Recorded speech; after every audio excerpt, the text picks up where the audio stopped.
আসসালামু আলাইকুম রহমতুল্লাহ।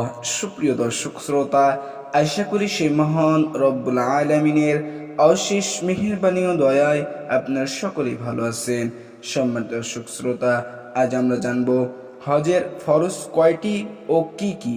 হজের ফরজ হলো তিনটি। এই তিনটি ফরজ জেনে নেওয়ার আগেই আপনি যদি আমাদের চ্যানেলে নতুন হয়ে থাকেন তাহলে অবশ্যই সাবস্ক্রাইব করবেন এবং ভিডিওটি শেয়ার করে জানিয়ে দিন। নাম্বার 1, ইহরাম বাঁধা বা ইহরামের নিয়ত করা।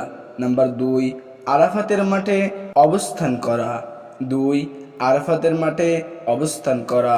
নাম্বার 3, তওয়াফ জিয়ারত করা। নাম্বার 3, তওয়াফ জিয়ারত করা। সম্মানিত দর্শক শ্রোতা, এই তিনটি কাজ আপনারা অবশ্যই হজ করতে গেলে করবেন। হজ আল্লাহর সঙ্গে বান্দার সেতু বন্ধনের মধ্যে প্রতিটি ব্যক্তির উপর পবিত্র হজ ব্রত পালন করা ফরজ। কেউ হজ ফরজ হওয়ার পরও আদায় না করলে বড় গুনাহগার হবে। আল্লাহ রসুল সাল্লাল্লাহু আলাইহি ওয়াসাল্লাম হাদিসে তাকে কড়া ভাষায় নির্দেশ করেছেন। হজের ফরজ, ওয়াজিব ও সুন্নাত, মুস্তাহাব, তালবিয়া ইত্যাদি সংক্ষিপ্ত আকারে পাঠ করার জন্য তুলে ধরা হলো। হজের ফরজ তিনটি: 1, ইহরাম বাঁধা। 2, আরাফার ময়দানে অবস্থান করা। 3, তাওয়াফ জিয়ারত করা। হজের ওয়াজিব 6টি। অবশ্যই এই 6টি আমরা জেনে নিব অন্য কোনো ভিডিও থেকে। সম্মানিত দর্শক শ্রোতা, এই তিনটি আমি আরেকবার বলে দিচ্ছি। নাম্বার 1, ইহরাম বাঁধা বা ইহরামের নিয়ত করা। নাম্বার 2, আরাফাতের মাঠে অবস্থান করা। নাম্বার 3, তওয়াফ জিয়ারত করা।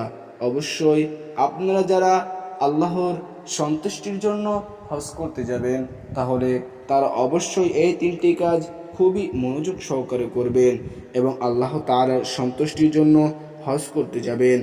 আল্লাহ তাআলা আপনাদের পারে খুশি হয়ে যাবেন। সম্মানিত দর্শক শ্রোতা, আল্লাহর সন্তুষ্টির জন্য আপনি যদি হজ না করেন তাহলে হজ করে আপনার কোনো লাভই হবে না। আপনি হজ করে এসে মানুষের কাছে বলবেন, আমি হাজি, আমাকে তোমরা সবাই হাজি বলে ডেকো।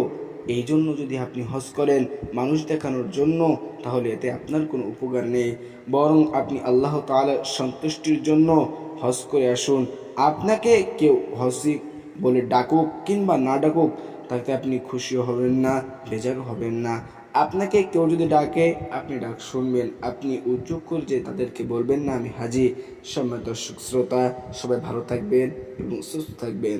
আসসালামু আলাইকুম রহমতুল্লাহ।